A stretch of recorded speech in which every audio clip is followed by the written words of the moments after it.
पुणे के कोरेगांव पार्क में एक बिजनेसमैन के घर पर शरद पवार और अजीत पवार के बीच सीक्रेट मीटिंग हुई, जिसका वीडियो भी सामने आया, जिसमें दोनों नेताओं की गाड़ियां बंगले से बाहर आती हुई नजर आ रही हैं। चाचा भतीजे की मुलाकात के बाद महाराष्ट्र में कयासों का बाजार गर्म हो गया है, तो वहीं शिवसेना उद्धव गुट के मुखपत्र सामना में इस सीक्रेट मीटिंग को लेकर बड़ी बात कही गई है। क्या है पूरी खबर, देखिए इस रिपोर्ट में। महाराष्ट्र में एनसीपी के राष्ट्रीय अध्यक्ष शरद पवार और राज्य के डिप्टी सीएम अजीत पवार के बीच हुई मुलाकात को लेकर शिवसेना उद्धव गुट के मुखपत्र सामना में बीजेपी पर हमला किया गया है।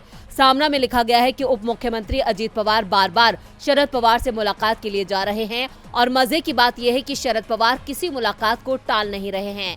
बीजेपी जबरदस्ती अजीत पवार को मुलाकात के लिए भेज रही है। कुछ मुलाकात खुले तौर पर हुई तो कुछ मुलाकात गुप्त रूप से होने की बात की जा रही है। इसलिए लोगों के मन में भ्रम बन रहा है। लोगों के मन में यही भ्रम बने, इसलिए भारतीय जनता पार्टी के देसी चाणक्य अजीत पवार को ऐसी मुलाकातों के लिए धकेल कर भेज रहे हैं क्या?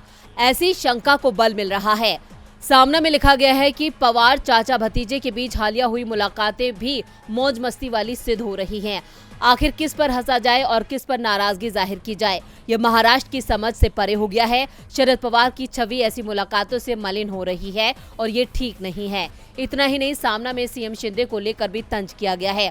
सामना में लिखा गया है कि सीएम शिंदे बीमार हैं। वहीं शिंदे समर्थक संजय शिराट ने कहा कि अगर उनकी तबीयत ज्यादा ही बिगड़ी है तो उन्हें जबरन अस्पताल में दाखिल करेंगे। उन्होंने कहा है कि वो 24 घंटे काम करते हैं, इसलिए बीमार पड़ गए। दरअसल महाराष्ट्र के डिप्टी सीएम अजीत पवार ने अपने चाचा शरद पवार से मुलाकात की और ये मुलाकात पुणे में एक उद्योगपति के घर पर हुई।